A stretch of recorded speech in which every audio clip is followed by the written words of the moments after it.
हाय, क्या आप भी मशरूम के बारे में जानना चाहते हैं या आप भी मशरूम की खेती करने की सोच रहे हैं? पर आपके दिमाग में बहुत सारे सवाल होंगे, जैसे कि बेसिकली मशरूम है क्या, ये कितने कितने प्रकार का होता है, भारत में कौन कौन से मशरूम की खेती की जाती है, इसका मार्केट क्या है, इसकी खेती में कितना खर्चा आता है, कहाँ से आप मशरूम की खेती की शुरुआत कर सकते हैं। तो दोस्तों, इन सब सवालों का जवाब लेकर मैं चंद्र प्रकाश आर्या उत्तर प्रदेश के मुरादाबाद शहर से सीपी मशरूम फर्म में मैं पिछले 3 सालों से मशरूम की खेती सफलतापूर्वक कर रहा हूँ। इसके उत्पादन के साथ साथ मैंने इसकी मार्केटिंग पे भी बहुत सारा वर्क किया है। और जो लोग कुछ अलग करना चाहते हैं या फिर कुछ एक्स्ट्रा इनकम करना चाहते हैं या जो बेरोज़गार हैं, वो किसी रोज़गार की तलाश में हैं, दोस्तों इस वीडियो में और आने वाले वीडियोज़ में मैं आपको मशरूम की खेती के बेसिक से लेकर उसकी मार्केटिंग और सारे टॉपिक को मैं कवर करने वाला हूं दोस्तों। तो शुरू करते हैं।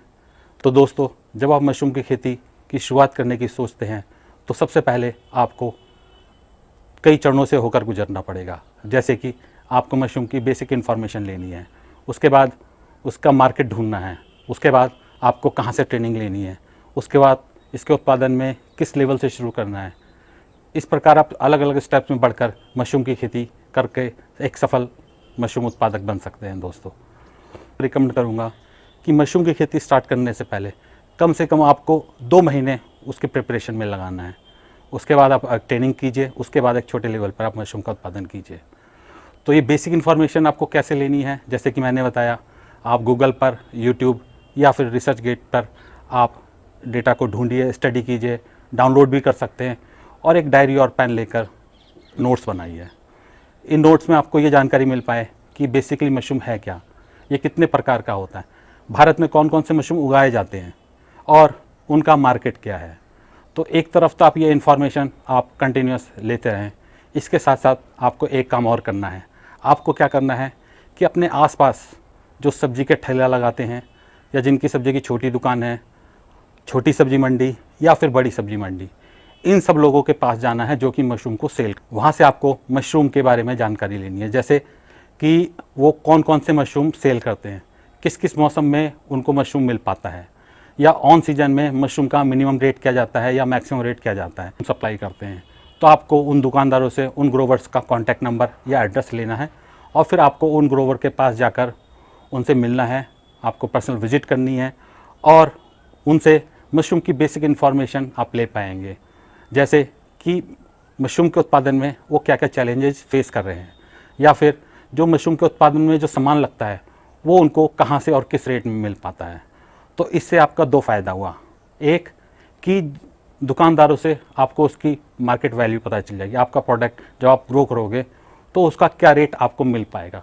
और दूसरी तरफ जब आप ग्रोवर से मिलते हैं तो आपको उसके उत्पादन कॉस्ट की एक बेसिक इन्फॉर्मेशन मिल पाएगी। इसलिए आपको ग्रोवर से मिलने के लिए रिकमेंड कर रहा हूँ। ताकि होता क्या है कि देखिए, जब आप अलग अलग शहर में रहते हैं तो वहाँ पे जो उत्पादन का जो सामान मिलता है उसकी कॉस्ट अलग अलग हो सकती है। कहीं भूसा आपको 400 रुपये कुंटल मिलेगा तो कहीं आपको 800 रुपये कुंटल भी मिलेगा। तो आप अगर सर्वे अपने आसपास के इलाकों में करेंगे तो उसका बेनिफिट आपको ये होगा कि आपको उत्पादन कॉस्ट की सही सही जानकारी मिल पाएगी। तो एक तरफ आपको उत्पादन कॉस्ट की वैल्यू पता चल गई कि आपका कितना पैसा उसमें लग रहा है, और साथ साथ ऑन सीजन ऑफ सीजन में जब आप उसको सेल करोगे तो कितना पैसा आपको मिलेगा। तो इससे क्या होगा, जब आप मशरूम की खेती में उतरेंगे तो आपका एक माइंडसेट रहेगा, और साथ ही साथ आपको ये भी पता चल जाएगा कि मशरूम की खेती में इंफ्रास्ट्रक्चर क्या होता है, उसमें कितना पैसा लगता है और आपके पास वो पैसा है कि नहीं है। अगर नहीं है तो आप क्या लोन ले सकते हो कि नहीं ले सकते हो। मैं आपको रिकमेंड करूँगा कि स्टार्टिंग में आप बड़ा लोन ना लें। बड़ा लोन लेने से क्या होता है कि कोई भी बिज़नेस होता है, स्टार्टिंग करने से और उसके चलने तक हो सकता है आपको 2 से 3 साल लग जाएं, और इन 3 सालों में आपके ऊपर ज़्यादा बर्डन ना पड़े। इसलिए आपको आपके पास जो अवेलेबल रिसोर्सेज हैं उनसे ही आपको काम चलाना है, ताकि जब आपको उसका बेनिफिट दिखने लगे और आपको कुछ आय होने लगे तब आप बड़े उत्पादन में उतर सकते हैं। तो दोस्तों, ये तो हो गई आपकी माइंडसेट कि आपको कैसे एक माइंडसेट बनाना है कि आपको मशरूम की खेती करनी है या नहीं करनी है, या करनी है तो कौन से मशरूम की खेती करनी है। आपको एक बेसिक आइडिया मैं दे देता हूँ। इंडिया में जो मोस्ट पॉपुलर जो आपका व्यावसायिक स्तर पे जो मशरूम की खेती होती है वो मेनली 2 ही हैं, एक है बटन मशरूम और एक है ऑयस्टर मशरूम। दोनों ही मशरूम के अपने कुछ फ़ायदे हैं इसकी खेती करने के और कुछ चैलेंजेस भी हैं। जैसे हम अगर बटन मशरूम की बात करें तो होता क्या है, बटन मशरूम का जो इनिशियल कॉस्ट है, इसकी प्रोडक्शन कॉस्ट है, वो थोड़ी ज़्यादा है। इसके लिए कंपोस्ट बनाना पड़ता है, तो थोड़ी सी प्रोसेस लेंथी है। बटन मशरूम की खेती में थोड़े से कुछ चैलेंजेस है, जैसे कि इसका जो इंफ्रास्ट्रक्चर है थोड़ा ज़्यादा होता है, इसकी उत्पादन लागत भी ज़्यादा होती है, आपको मैन पावर की भी ज़रूरत पड़ती है, और साथ ही साथ इसके कंपोस्ट आपको बनानी पड़ती है। ऑयस्टर मशरूम में ऐसा नहीं है। ऑयस्टर मशरूम में आपको भूसे को थोड़ा सा स्टरलाइज करना है और आप इसको स्पॉनिंग करके आप इसका उत्पादन शुरू कर सकते हैं। पर अगर हम बटन मशरूम की बात करें तो आपको 20 से 25 और 30 दिन आपको लग जाते हैं इसकी कंपोस्ट बनाने में। तो थोड़ा सा बटन मशरूम की प्रोसेस थोड़ी सी लेंथी है, बट इतने सारे चैलेंजेस होने के बाद भी एक बहुत अच्छी चीज़ बटन मशरूम की ये है कि इसका मार्केट बहुत ज़्यादा है। ये मार्केट में इसकी बहुत ज़्यादा डिमांड है। आप कहीं भी जाते हैं तो आपको बटन मशरूम का मार्केट अवेलेबल है। आपका प्रोडक्शन चाहे कम हो या ज़्यादा हो, आप अगर थोड़ी सी मेहनत करेंगे तो आपका मशरूम कस्टमर के पास आराम से पहुंच जाएगा, जिससे आपको प्रॉफिट भी ज़्यादा होगा।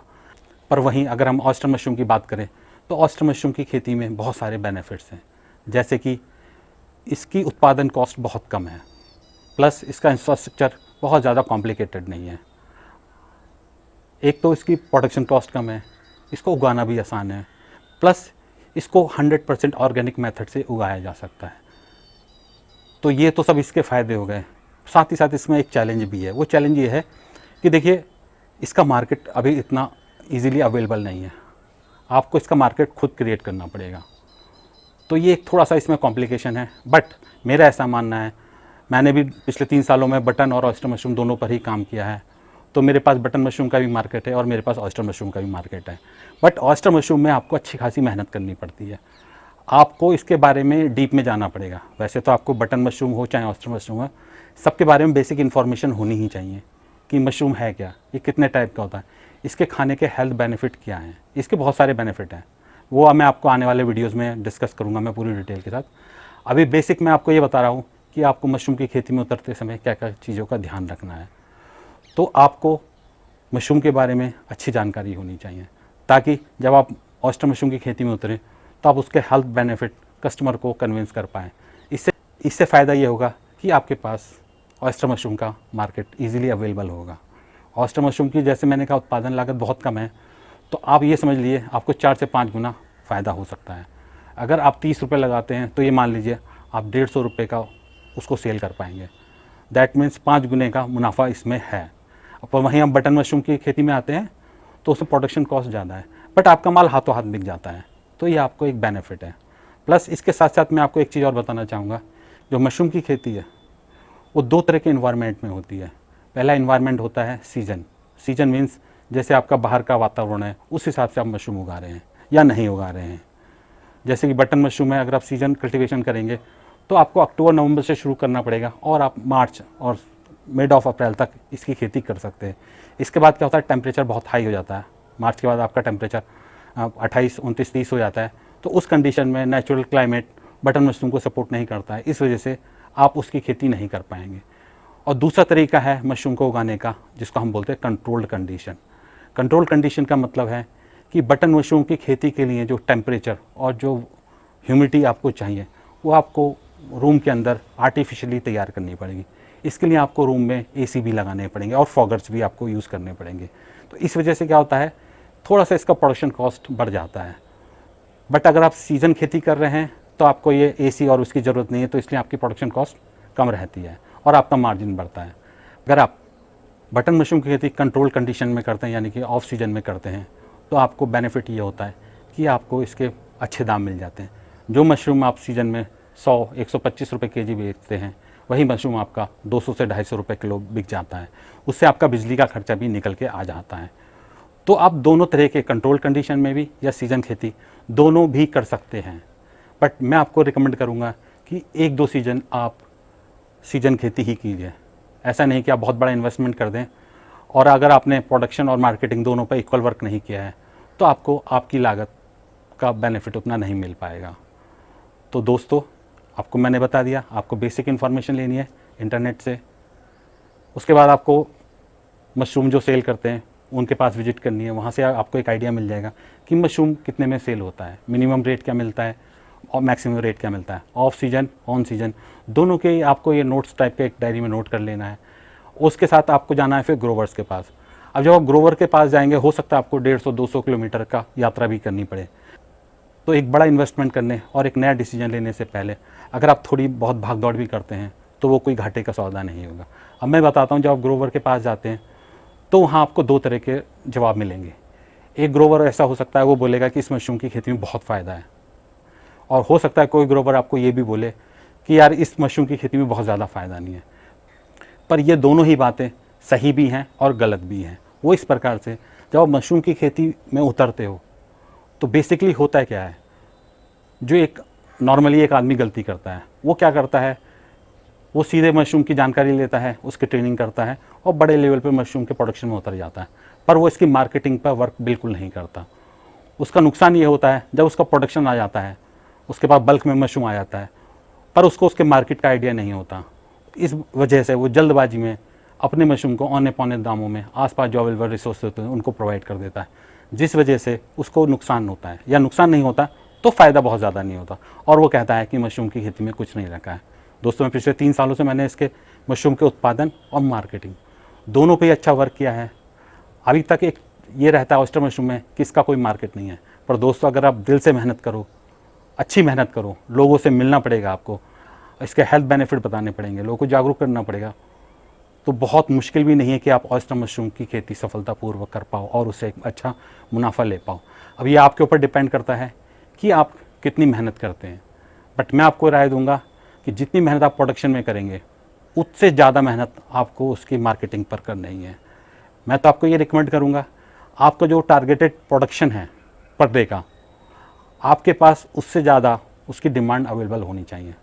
अगर आपका प्रोडक्शन 100 किलो है तो आपके पास 125 किलो की डिमांड आपके पास पहले से ही अवेलेबल रहनी चाहिए, ताकि आप अपने मशरूम को अपनी इच्छा अनुसार अच्छे दामों में सेल कर पाओ। पर उल्टा होता है, आदमी प्रोडक्शन तो करता है, मार्केटिंग में मेहनत नहीं करता, जिससे क्या होता है उसके बाद अचानक बल्क में प्रोडक्शन हो जाता है और उसके बाद मार्केट नहीं रहता। इसलिए मैं इस बात को ज़्यादा फोकस कर रहा हूँ कि आपको मार्केटिंग पे अच्छी खासी मेहनत करनी है। अगर आपने मेहनत नहीं की है तो आपका बेनिफिट उतना नहीं होता है। तो दोस्तों, यहाँ पे हमने समराइज़ कर दिया है कि आपको मशरूम की खेती करने से पहले कम से कम 60 दिन इस पर वर्क करना है। इसके प्रोडक्शन की जानकारी लेनी है, इसकी मार्केटिंग की जानकारी लेनी है, उसके बाद आप इसकी ट्रेनिंग की सोच सकते हो। अब ट्रेनिंग करने के लिए भी मैं आपको बताऊंगा आने वाले वीडियो में कि कैसे आपको ट्रेनिंग लेनी है, कहाँ से लेनी है, किन किन बातों का ध्यान रखना है। तो दोस्तों, इस प्रकार मैंने आपको मशरूम की खेती के बारे में एक बेसिक जानकारी दे दी है कि मशरूम की खेती में कोई भी बड़ा इन्वेस्टमेंट करने से पहले आप थोड़ा बहुत इन्वेस्टमेंट करेंगे और आप एक माइंडसेट प्रिपेयर कर पाएंगे कि आपको मशरूम की खेती किस प्रकार करनी है, कितने बड़े लेवल पर करनी है, कौन से मशरूम की खेती करनी है।